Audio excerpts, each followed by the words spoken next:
Okay, Chapter 7, Disconnecting the Panic Button. Mexico had been good for me, but it was now time to start my journey home. I headed back to the north and at day's end found a small lake off a dirt road where I could spend the night.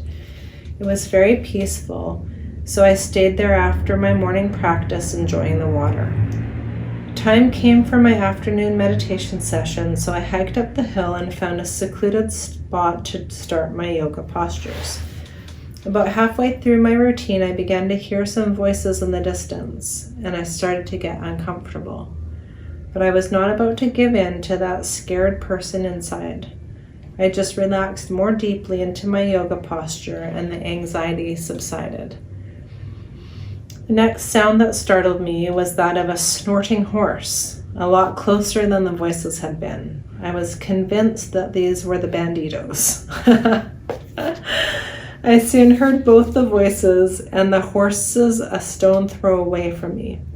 Relaxed was not exactly the word that came to mind. Scared, vulnerable, terribly self-conscious, that was a more accurate description of my state. Everything in me wanted to end my yoga session immediately, open my eyes to see what dangers I had gotten myself into. Well, everything except for the core of self-discipline I had developed for ridding myself of that scared person inside of me. The command to steal came from behind my fears. No way was I going to miss this opportunity to transcend all of this inner commotion. I closed my eyes tighter as an act of defiance, and I took a deep breath. I demanded a state of relaxation in the midst of this drama. When my usual set of yoga posture was complete, I normally sat for a half-hour meditation.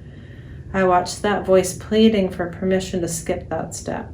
After all, the horses had not gone anywhere, and I could clearly hear their breathing right in front of me, interspersed with the periodic whisperings of their riders. There really was no decision to be made. I had clearly seen that it was this sacred person, funny, scared, not sacred. It was this scared person inside of me who was holding me back from where I desperately wanted to go, and I needed to be free of him.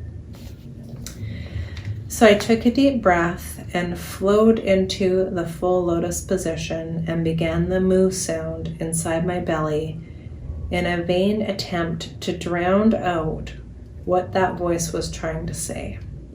To me, it was like an act of commitment. Which do you care about, the inside or the outside?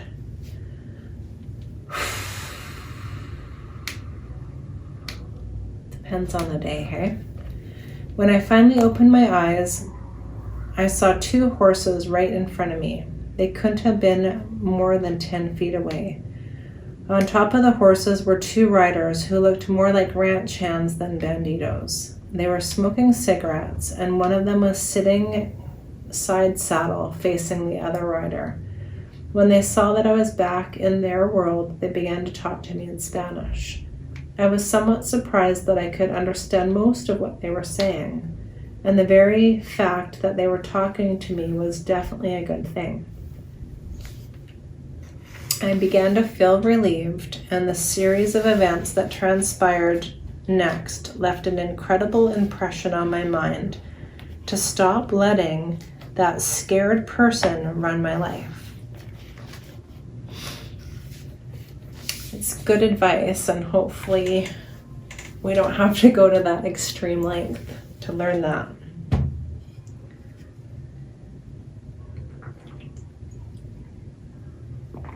It's never a good idea to make decisions from fear. At some point in our interactions, the ranch hands asked if it was my van parked down by the lake. My mental voice immediately told me to be careful because they could rob me. I ignored that interlude and willingly reached my hand up when one of the riders offered to pull me onto his horse and ride me back to my van. I was a city boy riding double on the back of a horse with a Mexican stranger while in my bathing suit. Not an everyday occurrence for me. As I rode down the hill, a peace came over me from head to toe. This experience was so beautiful. I would have missed it if I had listened to my scared self. When we reached my van, the cowboy began telling me that he and others worked this land for a rich landowner. He said that they were all very poor and the landowner did not even allow them to fish in the lake. He pointed the way to where they lived and invited me to stop by before I left the next day. We said goodbye, and as though we had been friends for years, and they turned their horses and rode off. I felt very open and connected to the experience that I was having. Though it was like going through some very deep changes, I remember thanking life that night for such a special day. The pain and turmoil within me was beginning to subside, but the yearning for absolute peace and silence continued to burn strongly within my heart. The next morning after my practice, I packed up to continue my journey northward. Before leaving, I decided to drive further down the dirt road to see if I could find where the ranch hands lived. I came upon an area where there was 15 to 20 adobe huts with thatched roofs. I had read about such things, but I had never actually seen a mud hut with a roof made of straw. Before I could decide if I wanted to go any further, one of my new friends from the day before ran out to greet me. I parked my van and followed the excited cowboy as he introduced his new American friend to the villagers. I was stunned at how primitive everything was. The huts were dirt floored and had nothing but square openings for windows. There was no doors in the door opening or windows in the window openings. Many of the people I met stared at me as though they had never seen American before. I soon found out that many of them had not. I don't think the pestering voice in my head said one word for hours that I was there. It was all so new to me. It was so natural and down to earth. I sat in a hut with women breastfeeding their babies. I had never seen that before. I noticed I actually felt ashamed that my culture had so distorted nature that natural things were no longer natural. I'm just going to read that again. I had never seen that before. I noticed and actually felt ashamed that my culture, so like the United States, the Western culture, had so distorted nature that natural things were no longer natural.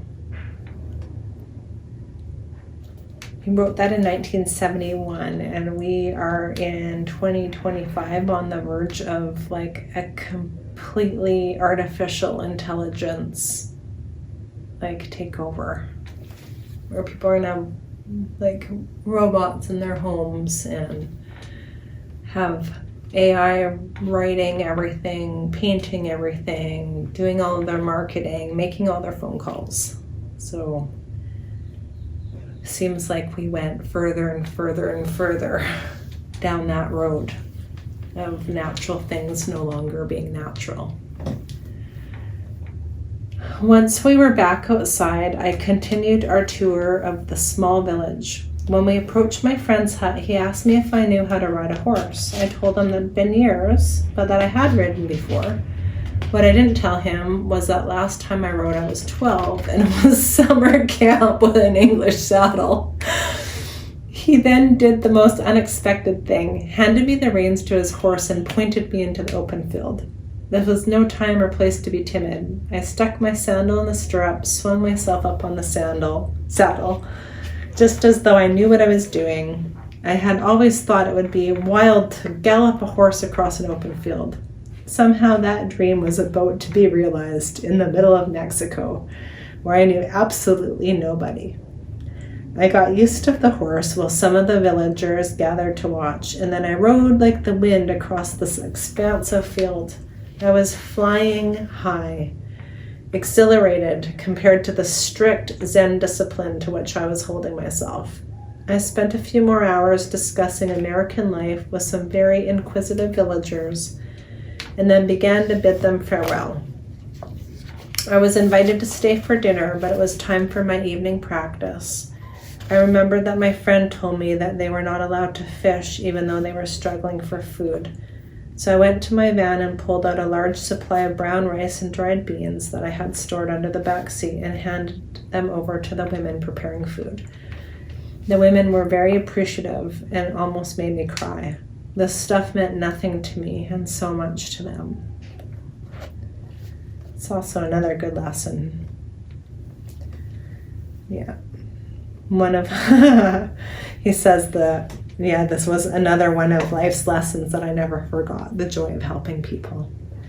Before I drove off, they all surrounded my van to say goodbye. I had lived in silence and solitude with no human contact for almost a month, and now I was a celebrity. That was so funny. Crazy life. I had let go of myself, and something very special had followed. I was willing to face loneliness and fear and not grab for relief. Yet something happened on its own, without my doing it or even asking for it. The seeds of a great experiment were being planted. Was it possible that life had more to give us than we could ever take for ourselves? Well, that's good for today, I think. Good question. Is it possible that life has more to give us than we could ever take for ourselves?